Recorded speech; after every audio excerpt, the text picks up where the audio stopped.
Bonjour à toutes et à tous. Donc, je me présente, Francis Huneau. Donc, je suis ancien toxicologue. J'ai travaillé dans le domaine de la toxicologie pendant plus de 30 ans. Euh, et je suis à la retraite. Je suis parti m'installer dans les Pyrénées, comme a dit Christine, pour mieux respirer.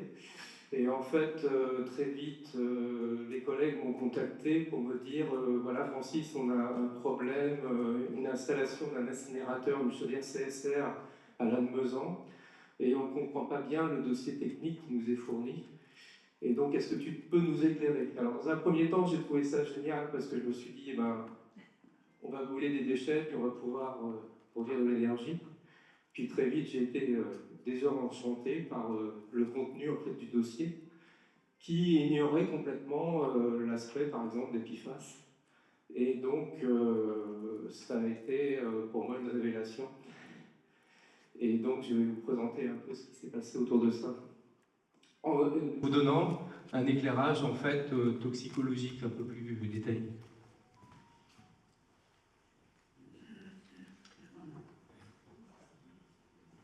Alors, l'épiphase, depuis quand? Alors, c'est tiré du rapport de l'Académie des sciences là, qui est sorti sur l'épiphase, qui est intéressant. Donc, l'épiphase, c'est dans les années 30-40, fabrication commerciale directement. Donc, les gens sont exposés directement. Et on voit les problèmes de santé 20 ans après. Donc ça, c'est une notion vraiment à avoir, parce qu'en fait, contrairement à ce qu'on pourrait se penser, les molécules sont mises sur le marché à cette époque, sans être vraiment testées en termes de toxicologie.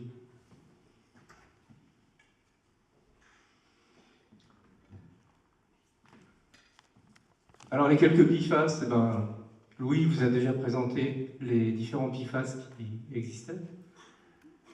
qui existent et qui sont chaînes longues, chaînes courtes, et on voit que chaque PFAS a ses propres propriétés. Donc c'est vraiment la difficulté en fait de cet univers des PFAS qui va être de déterminer, de connaître la propriété et de connaître les effets.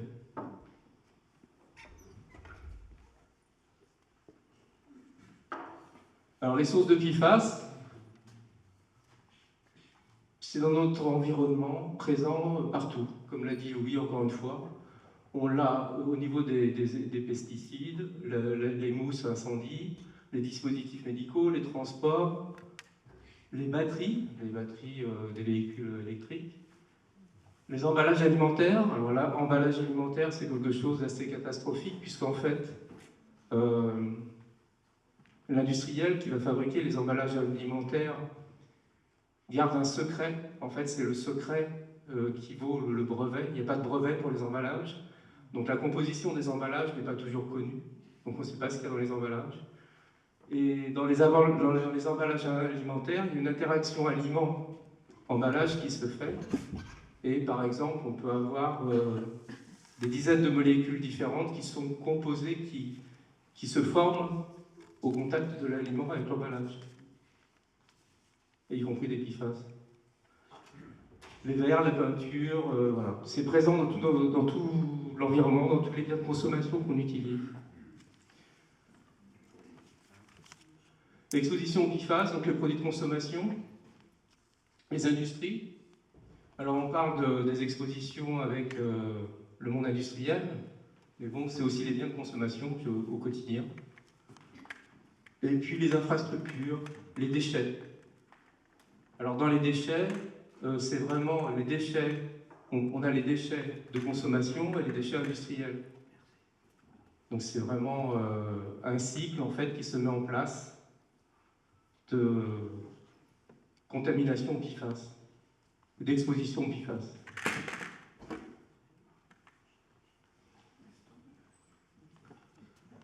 Alors toujours concernant l'exposition et les émissions, on a la production de PFAS, la production industrielle, la fabrication des produits à partir des PFAS. Donc les gens qui vont travailler dans cet univers-là vont être exposés aussi aux PFAS. L'utilisation des produits, donc là c'est encore une exposition. Et enfin le traitement des déchets. de nouveau là. Il y aura une exposition au niveau du traitement et une exposition après au niveau de la destruction des déchets.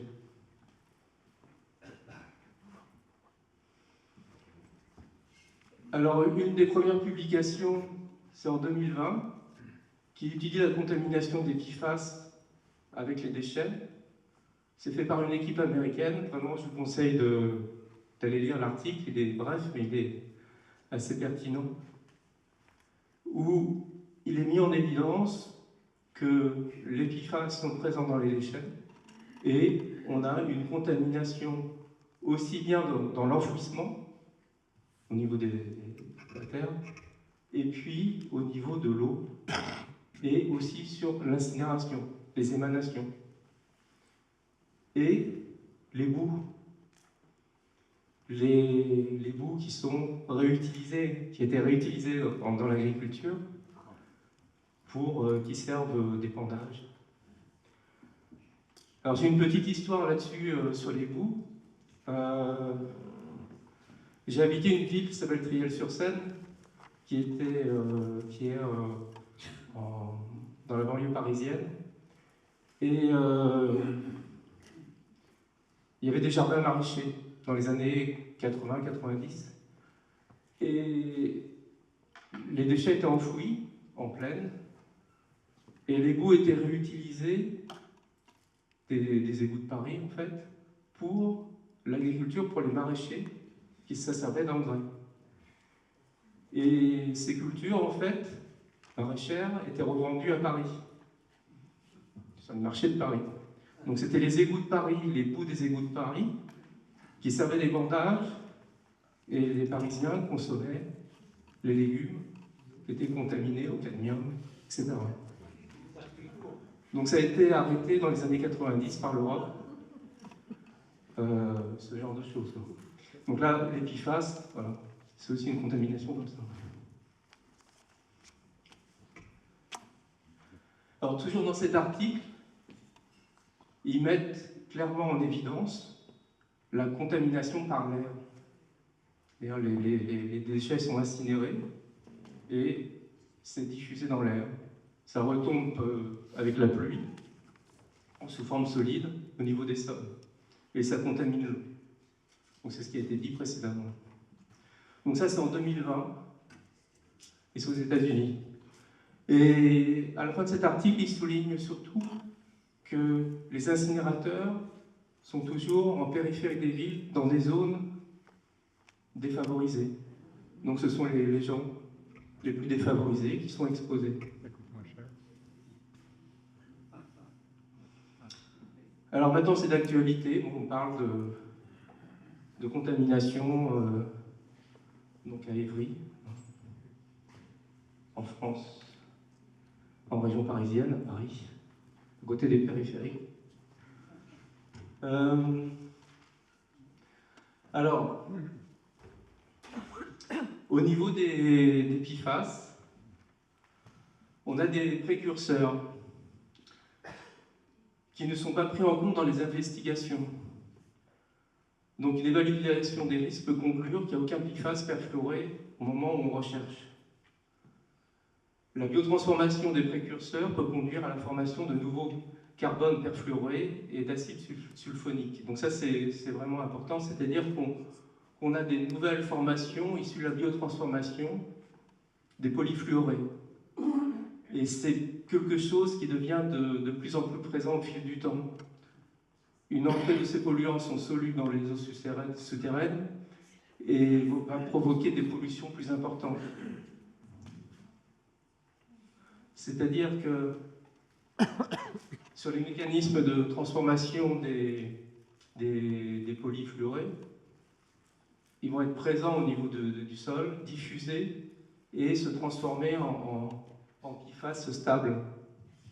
Donc, prendre en compte uniquement les PFAS formés, ce n'est pas suffisant. Il faut aussi s'intéresser aux fluorotélomères, c'est-à-dire aux composés qui ont une partie PFAS et qui vont se transformer en PFAS stable. Alors ça, c'est tiré des travaux de Frank Karg, que je recommande aussi de lire à ce sujet.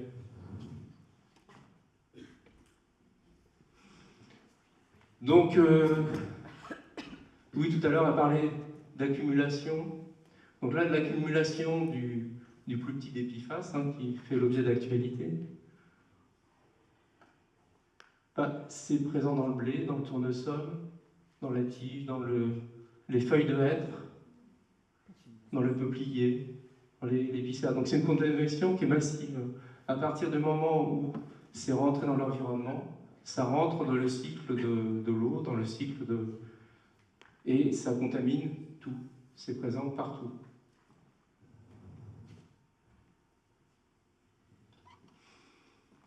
Alors le problème environnemental, c'est sa résistance. Justement, c'est une molécule qui est conçue pour être presque quasiment indestructible, rester très stable. Donc il faut une température supérieure à 1100 degrés pour les détruire. Donc c'est important pour l'incinération. Et puis, comme l'a dit Louis, mobilité élevée, eau, air, sol, il y a un cycle qui se met en place entre les différents êtres vivants. Et une dégradation aussi avec les bactéries.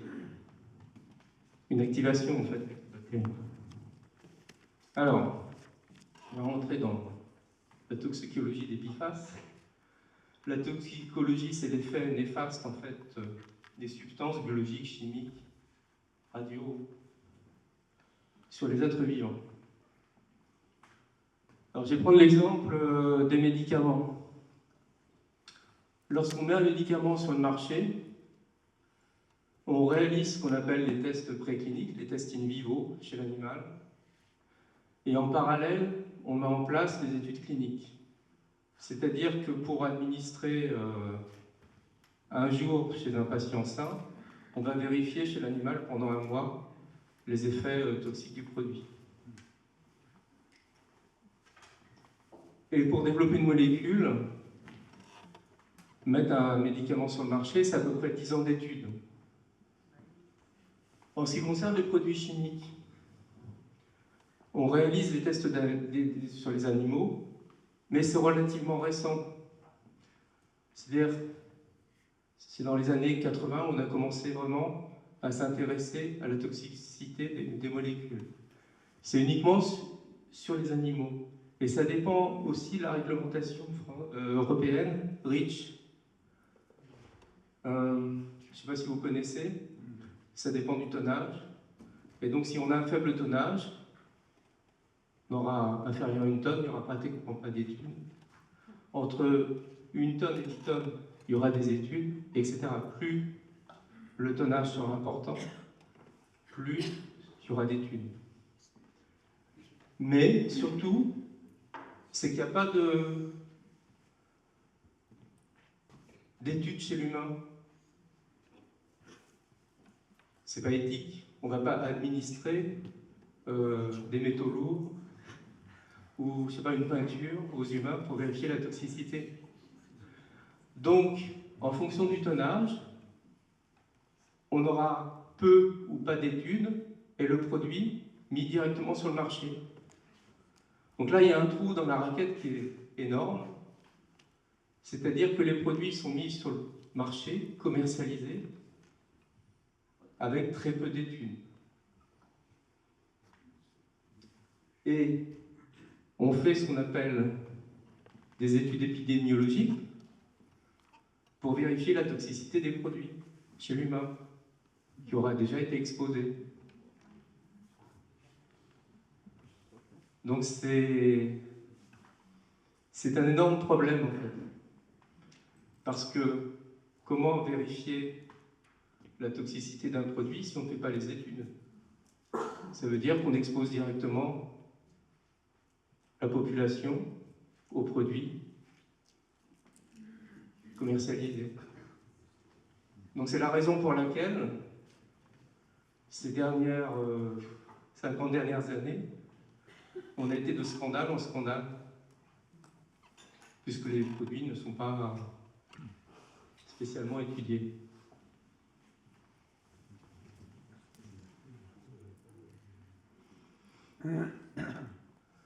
Donc pour combler ce gap, il existe des techniques, des méthodes, des nouvelles approches pour déterminer en fait si les molécules qui vont être mises sur le marché vont avoir une toxicité chez l'homme, chez l'humain.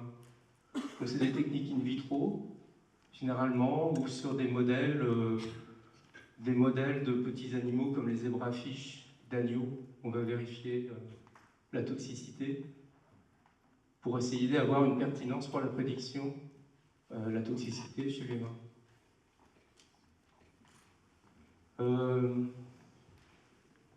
C'est des études complexes qui demandent énormément de validation, mais qui peuvent donner une bonne prédiction.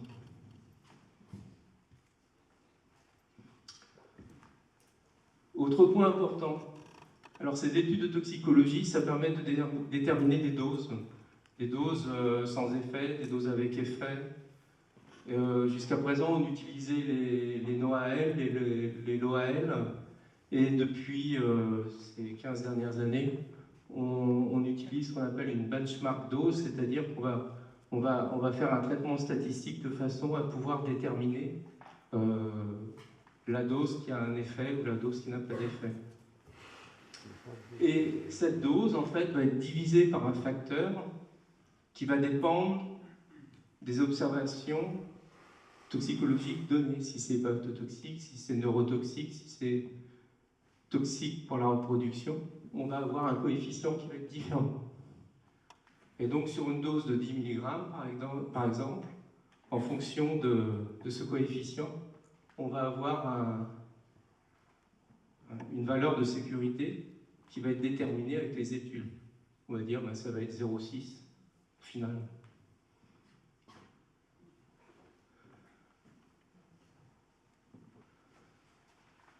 Alors les études réglementaires qui ont été faites sur les différents PFAS sont assez difficiles à trouver, mais elles ont été réalisées parce qu'en fait, il y a un autre point qui est important, c'est que la molécule appartient au fabricant. C'est-à-dire que les études restent du domaine, on va dire, confidentiel par rapport au fabricant. Mais il y a des études qui ont été, publiques et qui sont disponibles. Et donc pour les différents PFAS, alors les chaînes longues ici, on voit que les résultats de l'évaluation, présence de tumeurs, foie, pancréas, effet sur le développement, les problèmes hépatiques, les carcinomes, l'hépatotoxicité, donc c'est surtout l'hépatotoxicité qui était observée dans les premières études, c'est ce que disait Louis tout à l'heure. Et sur les nouvelles molécules, comme le gène X, on observe à peu près les mêmes effets. C'est-à-dire que les chaînes courtes, qui sont décrites comme étant moins toxiques, ont quand même le même profil toxique. C'est-à-dire elles sont moins, mais elles ont le même profil. Donc ce sont hépatotoxicité, immunosuppression.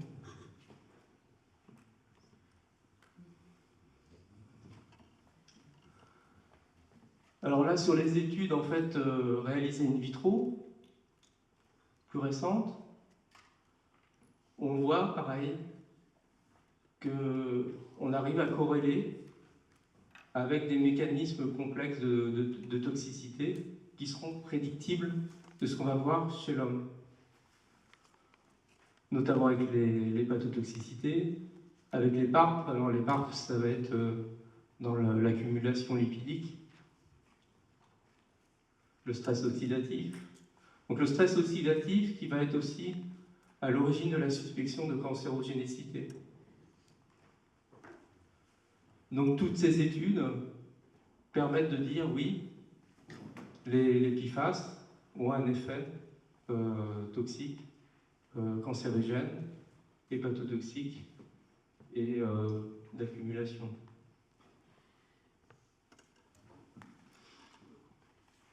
Donc là, c'est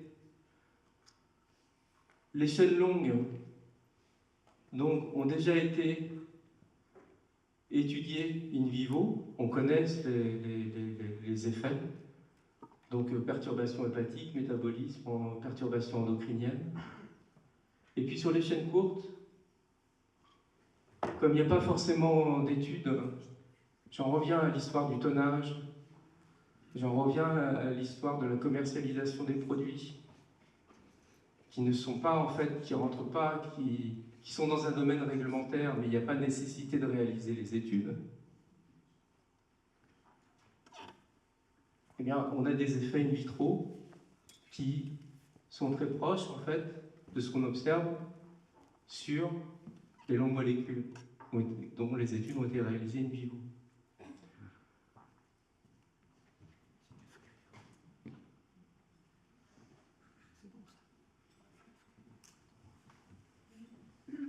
Alors pareil, donc là on voit l'effet similaire, moins documenté, mais persistant aussi dans l'environnement, pour les chaînes courtes.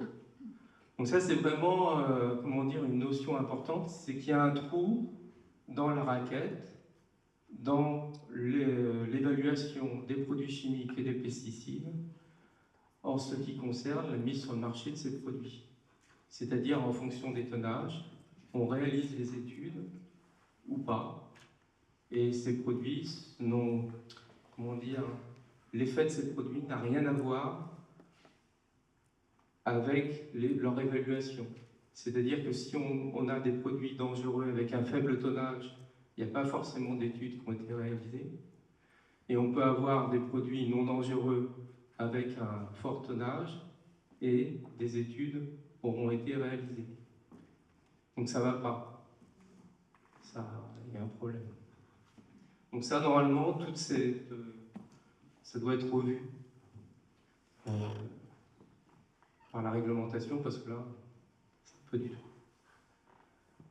Les mécanismes de toxicité, donc c'est assez, voilà, on touche au domaine de la biologie moléculaire, donc on arrive à expliquer la fixation en fait des molécules sur les protéines.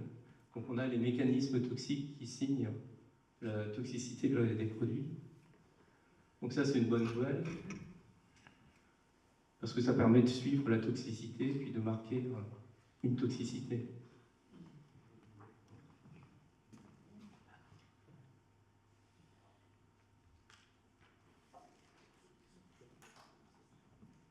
Donc les effets sanitaires sont les perturbations hormonales, l'immunotoxicité, les atteintes hépatiques, la cancérogénicité, et puis le développement infantile et le neurodéveloppement.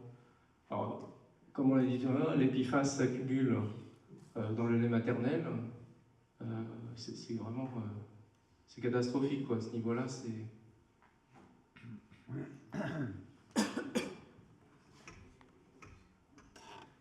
Donc, les femmes enceintes, où sont les enfants. Là, il y a les communautés proches des sites industriels. Donc tout ça, ça va être les contaminations. Mais encore une fois, c'est des contaminations qui n'ont pas été pensées, qui n'ont pas été réfléchies, qui n'ont pas été... c'est parce qu'il y a vraiment un trou dans la raquette au niveau de leur évaluation. Donc on a les maladies thyroïdiennes, l'augmentation du taux de cholestérol qui peut provoquer des atteintes cardiaques, les lésions du foie, les lésions du rein, au niveau des organes de reproduction, les testicules. Chez la femme, le fœtus, le retard de développement. Donc tout ça, c'est décrit, c'est connu. Voilà. C'est une exposition qui fasse.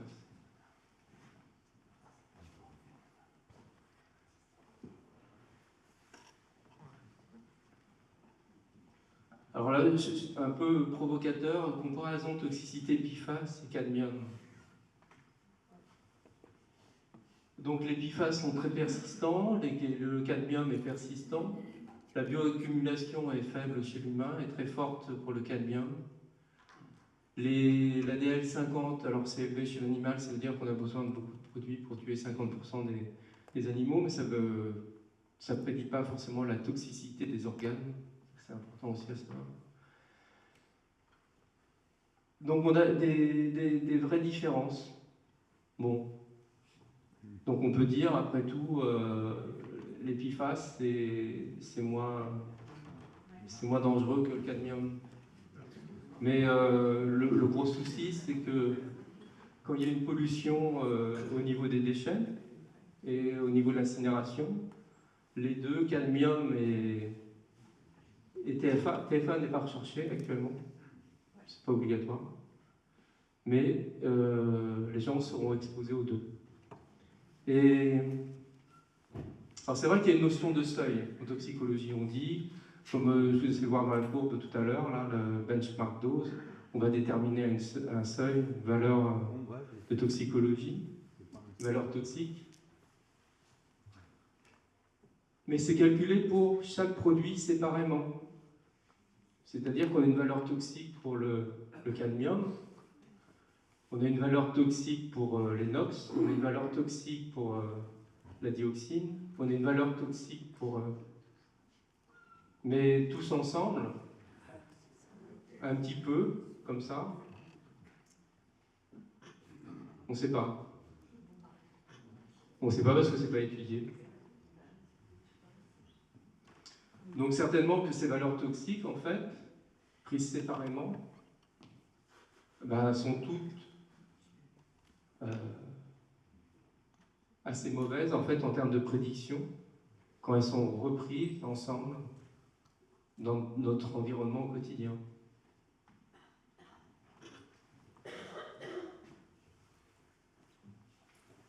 Alors la situation réglementaire, on a des seuils stricts pour l'eau potable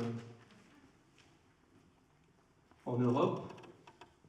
L'ECHA a un produit vraiment, il y a plusieurs pays européens qui veulent interdire la fabrication des PFAS, notamment le Danemark. Enfin. La France, on a un plan d'action PFAS depuis 2023. Et les USA, c'est des normes fédérales en cours avec des seuils qui sont plus stricts qu'en Europe. Parce qu'ils ont eu leur histoire d'exposition in vivo avec Darkwater. Bon, ça, oui, j'ai déjà dit. Le problème, c'est que la toxicité des PFAS chaînes longues a été identifiée et on dit bon, on va les remplacer par des chaînes courtes ou par d'autres. C'est un peu comme l'histoire du bisphénol A qu'on remplace par le bisphénol F, Z. Même molécule, même conception, même effet. C'est une règle en toxicologie, c'est presque... voilà. Après, on peut diminuer, on va dire, on diminue les doses, on augmente l'activité, etc. Mais il y aura toujours une signature toxique, une signature qui dépend en fait de l'activité, de la propriété chimique en fait du produit. Il n'y a pas de propriété sans effet et il n'y a pas d'effet sans propriété. C'est lié.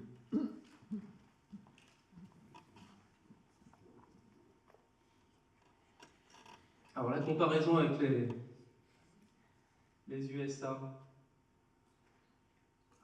Pourquoi? Parce qu'en fait, là, vous avez vu un article dans Le Monde où il y a eu les ministères de l'Environnement qui étaient les ministres de l'Environnement qui étaient pollués au PFAS. Je ne sais pas si vous avez vu. Donc c'est intéressant parce que dedans, très vite, on se rend compte qu'il y a une histoire de normes qui n'est pas la même. Et les gens ne sont pas d'accord actuellement sur les normes entre l'Europe et les États-Unis. On ne sait pas encore quel est le bon seuil, Mais en fait, si on réfléchit bien, le bon seuil, en ce qui concerne les PFAS, c'est pas de PFAS. C'est pas une substance naturelle, on n'est pas né en suçant des PFAS, voilà. Hein. Quoique, si on regarde les testis, il faut faire attention.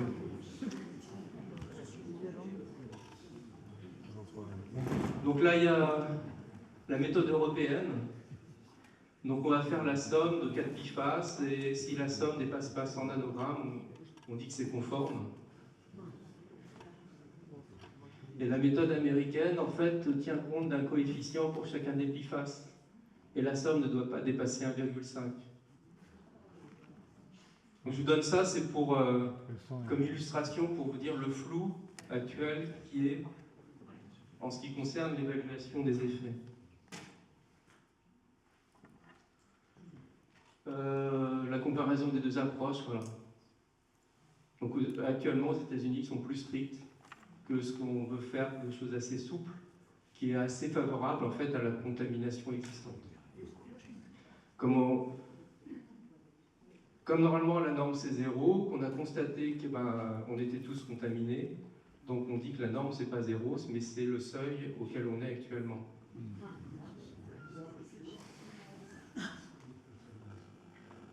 Alors pour conclure, voilà, ce sont des substances persistantes, bioaccumulables dans la nature et puis en fonction des chaînes dans les organismes vivants, en faisant la différence entre les végétaux et les animaux. Le risque chronique même à faible dose, c'est les enfants, les femmes enceintes. Lors d'un dernier congrès de mutagénèse auquel j'avais assisté, donc il y avait une présentation faite par une équipe anglaise qui démontrait qu'en fait 70% des fœtus étaient imprégnés par des substances préoccupantes in utero avant leur naissance, quoi. Donc c'est vraiment la pollution aux produits émergents, aux produits d'innovation. C'est vraiment un sujet qu'il faut aborder frontalement et qu'il faut essayer d'apporter des réponses spécifiques pour essayer d'améliorer de par le quotidien qui risque d'être difficile pour les générations futures, quoi, qui est déjà difficile. Voilà.